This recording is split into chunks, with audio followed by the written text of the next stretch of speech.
Hello, Jay here, welcome to Eon's Battle, and today I want to show you how to make some scale barbed wire for your miniatures. The first thing I'm going to do is make a small loop tool for that would fit into a drill.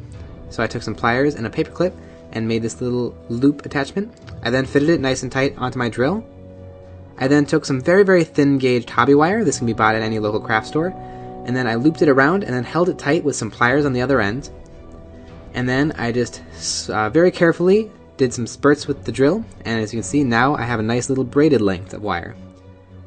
I then took the original gauge wire and my needle nose pliers, and then, this is the hardest part, I tied off a little knot of the thinner gauged wire.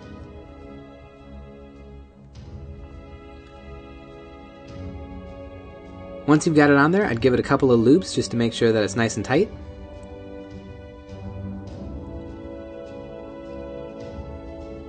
I then grabbed the wire, the braided wire, with the needle nose pliers, and then looped the thinner gauge wire up over the pliers, and then, pulling it tightly, I wrapped it 3 or 4 times around the braided wire.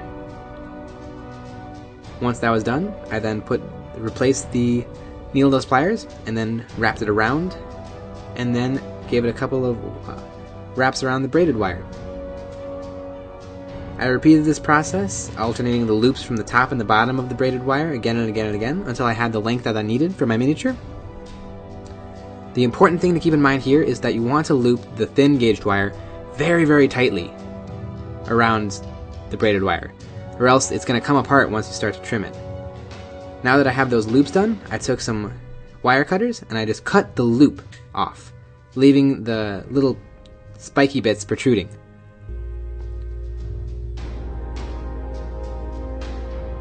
If you have any other techniques or ideas you'd like to see us do, please leave in the comments below. If you'd like to see more of our content, you can visit us at our website at eonsbattle.com. I hope you found this tutorial helpful. Thanks for watching.